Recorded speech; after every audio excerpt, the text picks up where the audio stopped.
Ayun, okay na. Yun yung problema niya, yun. Kamusta and welcome na naman sa ating channel. At sa video naman na ito, guys, tayo ngayon ng electric fan. Ito po ay wall fan. Ang problema sa wall fan na ito, ayaw nang mag-on. Kumbaga hindi na siya umaandar. Kahit ugong lang, kahit umuugong lang, wala na. Yung free wheel niya naman, ito, ayun, maganda pa rin yung free wheel niya. So, bali ang unang gagawin natin, i-check muna natin yung fuse niya dito. May fuse kasi dito. Pero kung yung electric fan nyo is wala siyang fuse, hindi nyo na kailangan na check. Bali, bubuksan lang natin to. I-check muna natin yung fuse kung okay pa ba. So, ganito lang ang pag-check ng fuse. I-set lang natin yung tester natin sa continuation. Yan. So, dito sa magkabilaan, ito yung fuse natin. Dito sa magkabilaan. Tapos sa kabila naman. So, ayan. So, yung fuse niya, okay pa naman. Gumagana pa naman. Walang problema sa fuse niya. Sa mga problema sa electric fan, once na parang nag-overheat, parang nasobrahan yung init, ang bumibigay doon is yung thermal fuse niya. So, paano mo i-check yung thermal fuse nang hindi mo binubuksan to? So, ganito lang ang pag-test ng thermal fuse. Yung tester natin, nakaset pa rin yan sa continuation. So, ganito lang. Kuhan mo lang dito sa kabila. Yan. Tapos, kapag pumalo ito, ibig sabihin, yung thermal fuse niya, okay pa. Pero kapag hindi na pumalo, yun na yung isang sira niya. So, bali, ganito lang. Yan. So, wala na. Yan, okay naman yung tester. So, wala na. Hindi na pumapalo. So, ibig sabihin, yung thermal fuse niya, bumigay na. So, bali, bubuksan natin ngayon. I-disassemble natin. Titignan natin yung thermal fuse. Pag ganito na yung mga electric fan nyo, kumbaga, pag wala na siyang screw dito, nandito na. Pag tinanggal nyo na yung mga LC niya dito, yung cover niya, makikita nyo dito yung screw niya. So, bali, may clip na din siya dito. So, tatanggalin natin itong 4 na clip dito. Yung parang lock niya, may lock siya dito. Tapos, sugutin na lang natin. So, ganito lang yung pagtanggal naman ng clip. So, ito, iangat lang natin ito. Iangat lang natin, then ipupush natin yung clip paloob. Yan, o. Yan. Ganun din sa kabila. Iangat natin dito, tapos i-push mo lang yung clip. Yan. Ayan. Tapos dito din. Iangat mo yan, tapos sabay push. Clip yan. Okay na yan. May isa pa dito. Yan.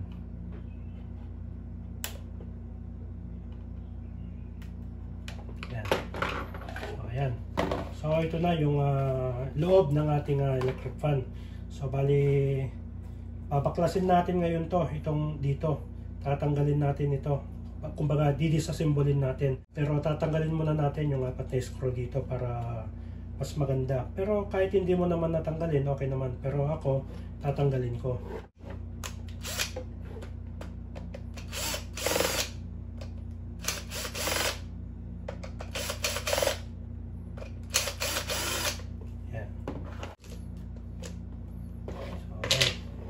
So, dito naman sa likod, may mga screw din siya dito.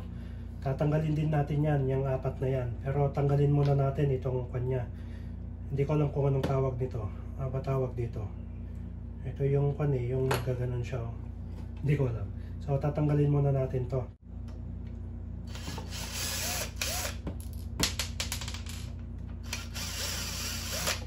So, susunod naman natin yung screw niya.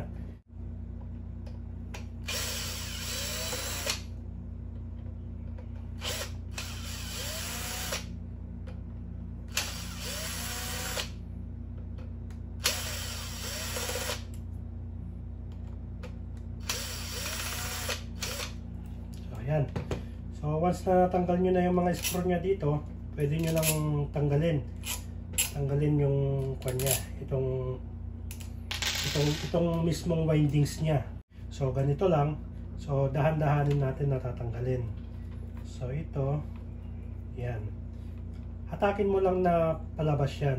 Tapos dahan-dahan lang. Pag may sumabit, medyo tingnan mo.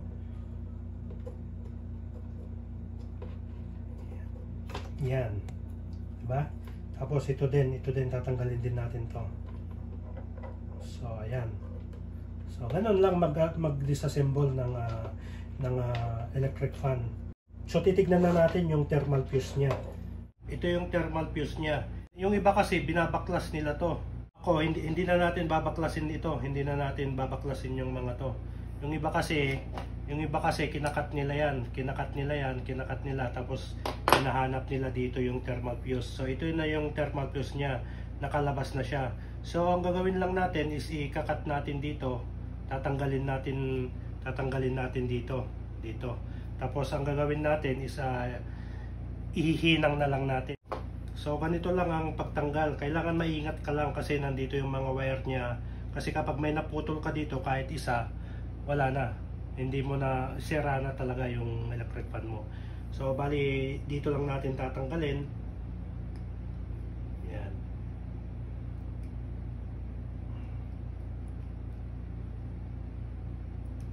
So ito yung thermal fuse niya. So bali pupunta tayo ngayon sa electronic shop. Hahanapin natin to kasi mas maganda kung dadalhin na lang natin. Kasi nandito, naka-indicate dito kung ilang amperes, ilang UF nandito. Kaya mas sigurado kapag ito na lang yung sample natin. So titestingin natin tong thermal fuse kung sira na ba talaga. Kung ito nga ba talaga yung sira niya. So babalatan lang natin kahit konti lang. Tapos gagamit tayo ng tester. So yan. So ang tester natin is nakaset sa continuity, sabi niya. So titest muna natin yung tester natin.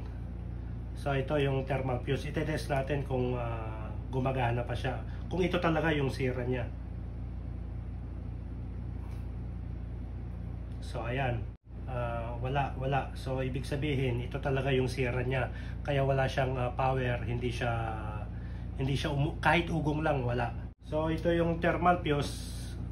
Kung wala ka namang mahanap na ganito, pwede mo namang gamitin itong ganito. Pero dapat yung exact lang. Kasi ito pang kwento sa rice cooker to. Ito 10 amperes siya, 10 amperes to 50 volts. So bibili muna tayo ng ganito. So ito na yung bago nating thermal fuse. So ito yung ipapalit natin. Yan, dalawa na binili ko para may extra. Ito yung thermal fuse natin. Ito yung bago. Ito yung luma. So bali kwan siya. 130 degree. Tapos 2 amperes. Tapos 250 volts. Titest muna natin. Ito yung tester natin. Nakaset pa rin siya sa times 1. X1K. So ayan, titest natin. So ayan, pumapalo na siya. So ito yung bago. Ayan. So ito yung papalit natin. So bali ang paglagay. So ito yung pinagputulan natin. Medyo ilalabas muna natin siya. Tapos ihihinang natin to. So ayan, nakalabas na siya. Tapos babalatan lang natin. Then ito yung luma. Tapos susukatin na lang natin siya ng ganyan. Tapos dito natin ikakat. Para eksakto siya dito sa may tali niya. Tapos ihinang natin. Ito yung susukat natin. Tapos dito natin ikakat. Yan. Tapos ikakat natin dito. Yan. Ako sa totoo lang, first time ko din maghinang-hinang ng ganito. First time ko lang din kaya hindi ko alam. Pagpasensyaan nyo na kung yan.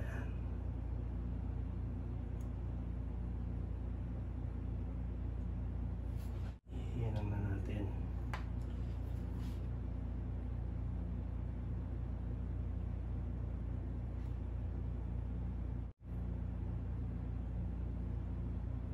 Di ba?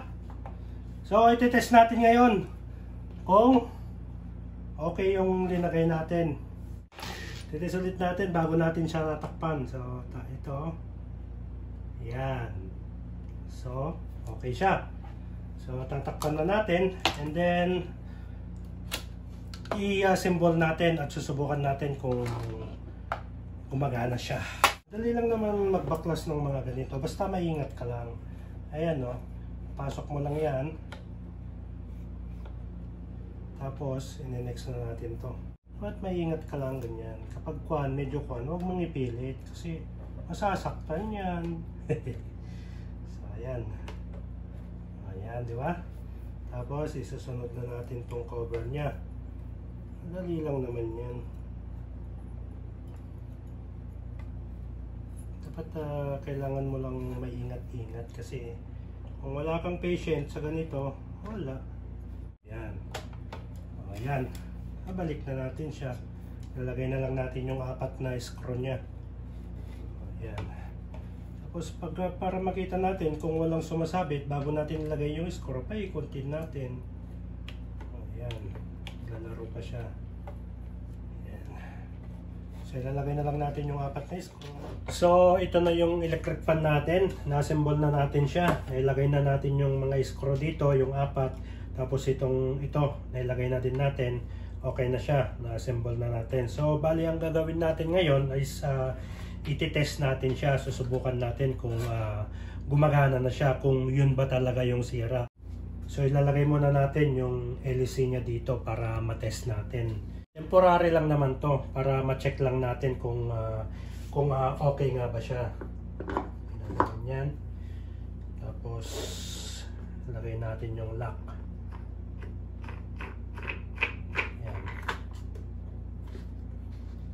Tapos saksak na natin. Ayan.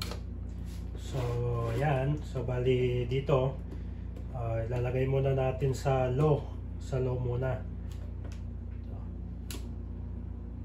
So ayun, yung low na yan. Tapos ilagay natin sa middle. Yan. Tapos ilagay natin sa high. So ayun, okay na.